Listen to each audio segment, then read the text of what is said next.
तो गाइस मेरी वीडियो की शुरुआत होती है कुछ इस तरीके से।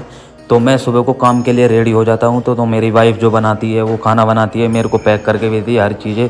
तो मैं तो ड्रेसिंग में अपनी वीडियो बना रहा था और सोचा आज मुस्कुरा के दिखा दें।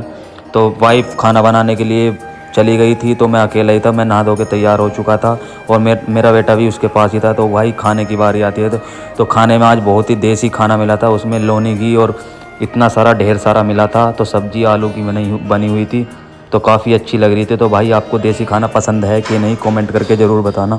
तो गाइस खाना वाना हो चुका था तो आज जाना था हमें साइड पे, तो हमें करनी थी वायरिंग। तो हमने पहले ही रूट क्लियर कर लिया था तो उसके रूट क्लियर करने का भी जो हमारी वीडियो थी वो भी दिखाएंगे। तो हमने कुछ तार डाल के देखा था कि हमारा तार जा पाएगा या नहीं जा पाएगा। तो कुछ ख़राब मिस्त्रियों ने काम को गलत कर रखा था तो उसने हमको फ़ोन किया तो हम चले गए थे काम पे। तो सबसे पहले हमने स्टील वायर लिया।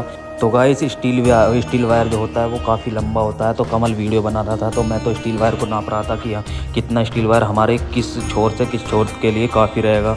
तो मैंने प्लास लेकर स्टील वायर को दिया था काट, और काटने के बाद हमको कुंदा बनाना होता है और कुंदे का विशेष ध्यान रखना होता है कि वो गलत नहीं हो पाए और कहीं पाइप में कहीं इधर उधर नहीं हिल। तो हमने ये जो फालतू स्टील वायर था वो तो रख दिया था। तो हम कुंदा बनाने जा रहे थे। तो कुंदा बनाने के लिए सबसे पहले कुंदा अच्छी तरीके से बनाना होता है और ये देखना होता है कि कुंदा घुमाने पर भी बैंड में को पास हो जाए। और इसका एक विशेष और ध्यान रखना होता है कि जब हमारे पाइप गलत डले होते हैं तो हमको कुंदा बना के डालना होता है और देखना होता है कि हमारा जो पाइप है वो कहाँ से कहाँ गया हो। तो उस पर जो हमारा कुंदा होता है वो पाइप में मतलब ठोक में हिल जाता है। तो उसी ठोक के लिए हमको टेप लगानी होती है कुंदे पे बेहतरीन तरीके से।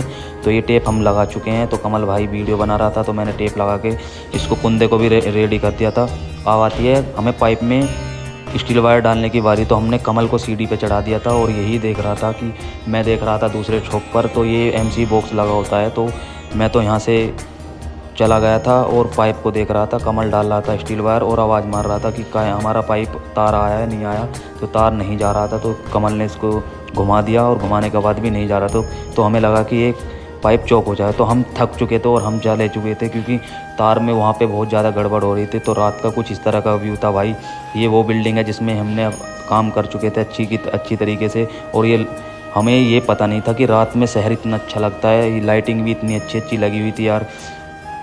हम जा रहे थे को कमल बाइक चला रहा था तो भाई तेल भी डलवाना होता है। तो हम 150 रुपये का पर डे तेल डलवाते हैं तो कुछ हमारा ज़्यादा ही खर्चा हो जाता है। तो तेल में भी यार भाई क्या करे, कमाना पड़ता है, कुछ भी करना पड़ता है हर चीज़ें।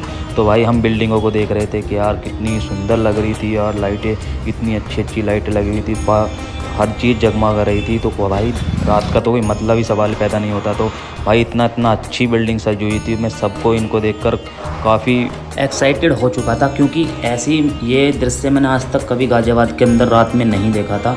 क्योंकि मैं जो काम करता हूँ तो मैं शाम को ही आ जाता हूँ वापस, कभी मैंने लाइटिंग जलते हुए नहीं देखी थी। तो आज देखकर बहुत ही अच्छा लगा।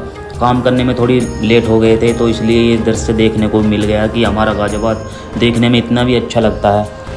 सबसे प्यारे प्यारे मॉल, इतनी अच्छी बिल्डिंग सजी हुई थी, रात का माहौल था। ये वो मॉल है जिसमें हम कभी आज तक गए नहीं लेकिन सबसे फेमस मॉल है आइडियल GNB।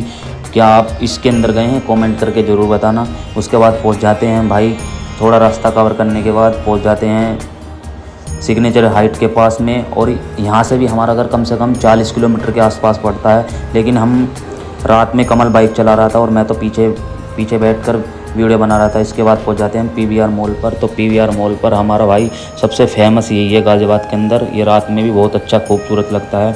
ये आपको सामने बिल्डिंग दिखाई रही होगी। तो भाई इस बिल्डिंग की हाइट हमारे गाज़ियाबाद के अंदर सबसे ऊंची है और सबसे बड़ी बिल्डिंग यही है।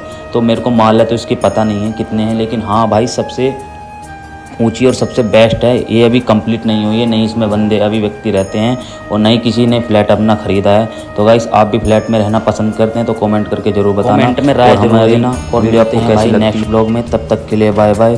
तो हम घर तो नहीं पहुंच पाए थे, उससे आगे की वीडियो हम शूट नहीं कर पाए थे। तो गाइस मिलते हैं आपको नेक्स्ट ब्लॉग में और बताते हैं नई जगह के दृश्य आपको कैसे लगते हैं। तब तक के लिए बाय बाय।